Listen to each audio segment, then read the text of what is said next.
What does real debt life look like in China?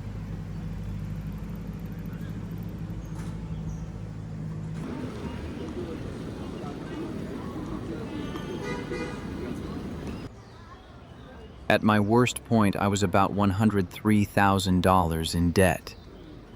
During that time, I barely went outside, and I was afraid to answer any phone calls. When my bills started falling behind, I became numb. I lost interest in everything.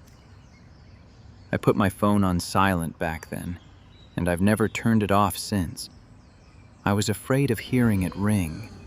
I was afraid of seeing calls from friends. I didn't want them to know what I was going through.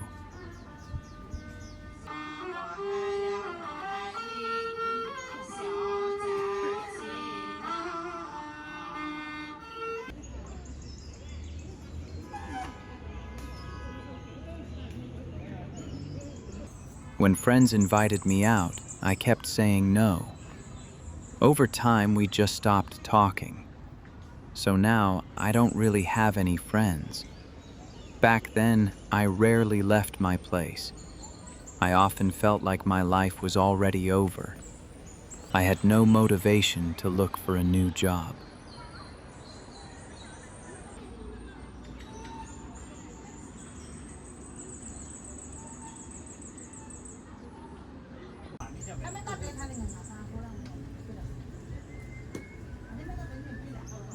I had to leave my previous industry.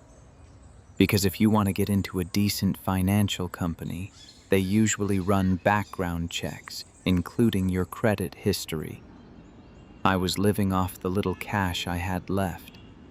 Sometimes a few former clients would reach out to me for help with loans, and I could earn a bit just to get by.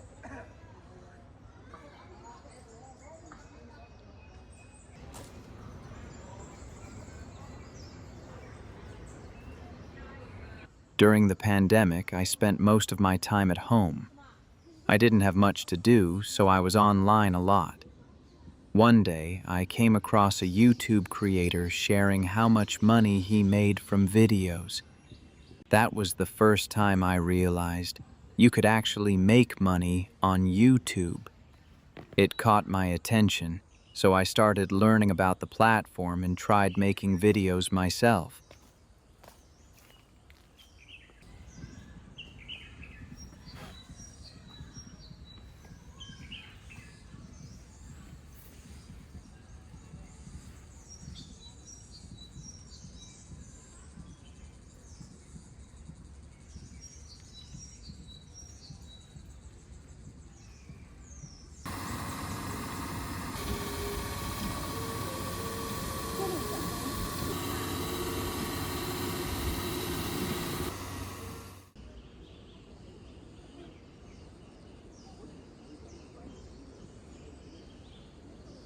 But once I actually started, I realized it wasn't as easy as it looked.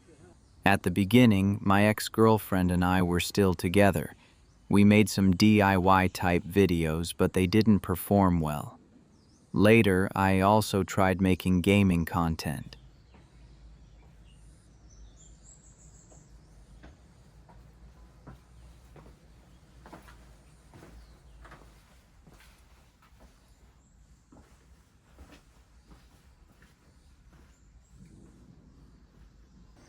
Looking back, the reason I failed was pretty simple. None of those were things I truly enjoyed. If you don't see the results you want in a short time, and you don't even enjoy what you're doing, it's really hard to keep going.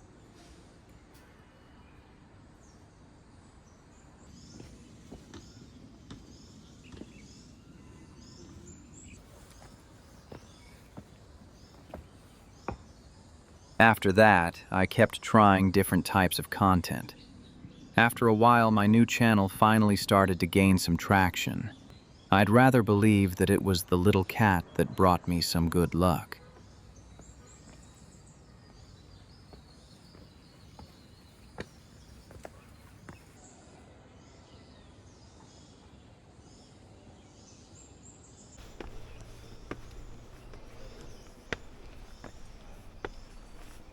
She originally belonged to my neighbor.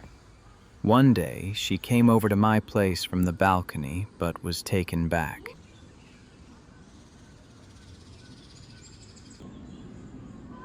Then, after some time, she came back again. But by then, my neighbor had already moved away. That's when I realized she had probably been left behind. So I decided to take her in, at least for a while.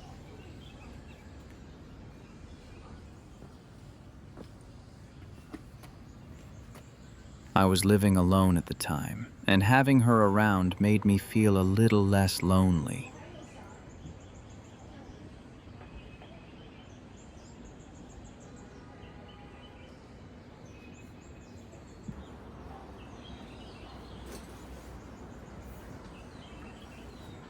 About a month later, she gave birth to 5 kittens. It was my first time taking care of a cat, and I had no experience. I didn't even know she was already pregnant before she came to my place.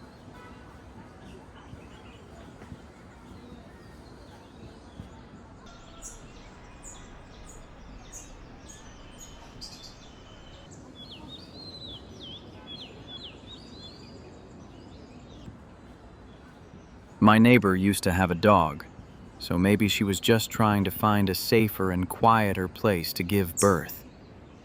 When the kittens were born, my feelings were complicated, because financially I wasn't in a good place. But in the end, I decided to take care of them for a while and then find them good homes.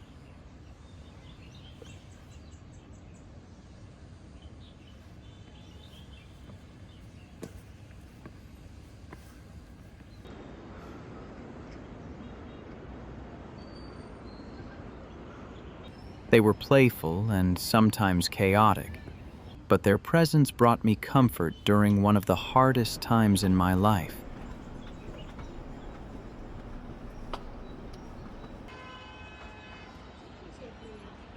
During the same period, the educational channel I had restarted began gaining traction and getting recommended.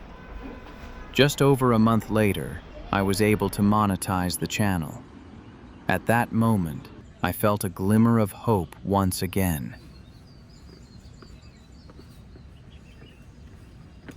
Over the next few years, I slowly paid off about $19,000 of my debt through YouTube income.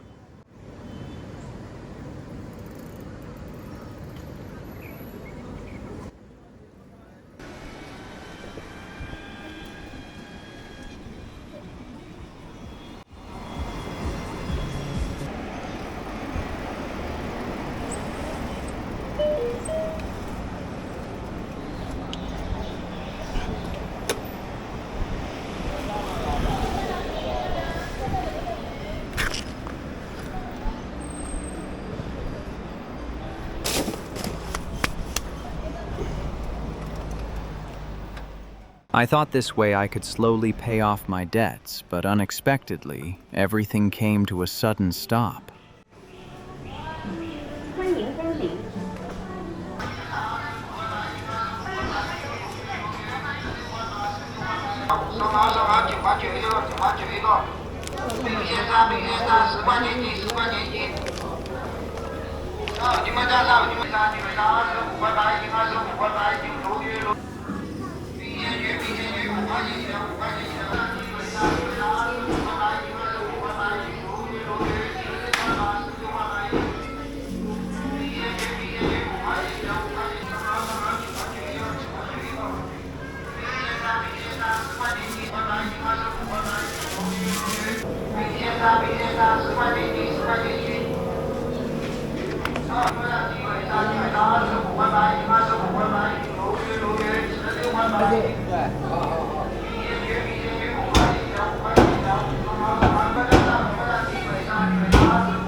好，谢谢。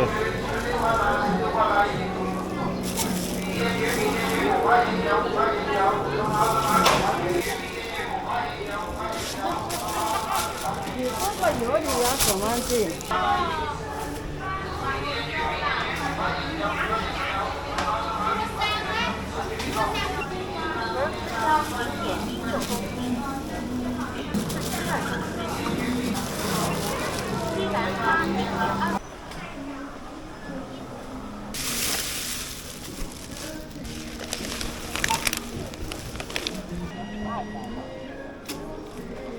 谢谢。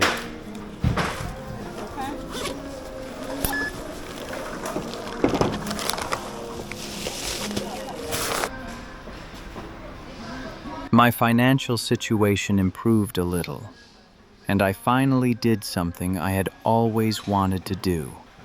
I took my parents on a 1-month trip to Yunnan. That time meant a lot to me. I hadn't felt that relaxed in a long time, and I hadn't really spent time with them like that in years. Later, I realized I couldn't keep staying in the same room all the time. I wanted to live in different places for a while, to change my environment and maybe change my life a little.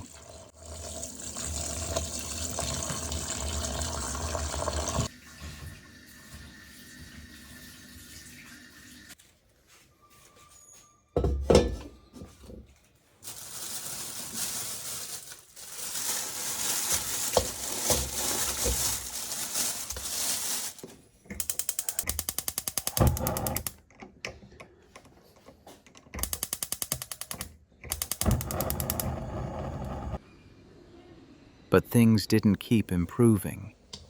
After some time, my channel's traffic started to decline, and eventually, monetization was removed. I had put a lot of time and effort into both of my channels, but over time, the platform's rules and content standards changed. They became stricter.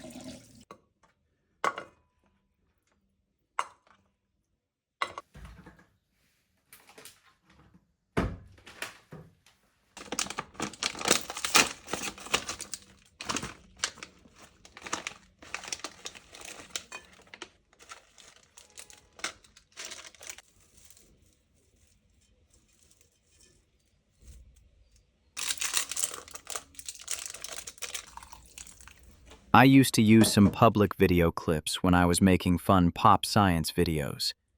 Back then, the platform policies were pretty loose, so it wasn't an issue. But as the rules got stricter, this approach became unsustainable.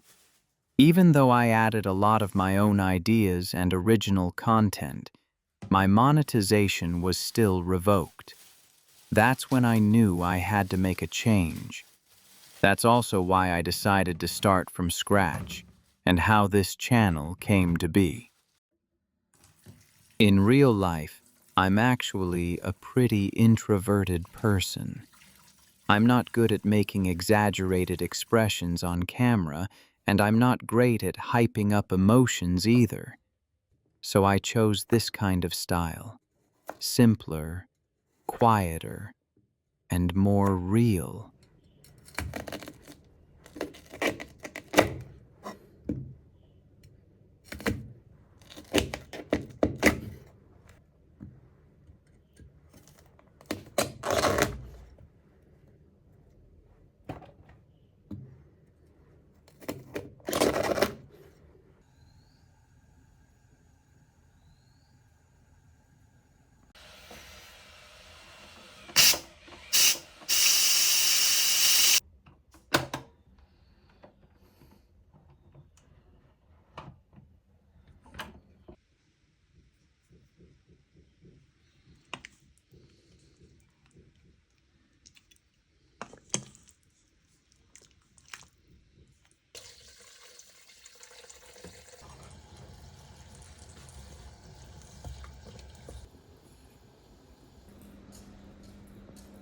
Maybe it's not the most attention-grabbing, but it's something I can stick with long-term, and that's more important to me.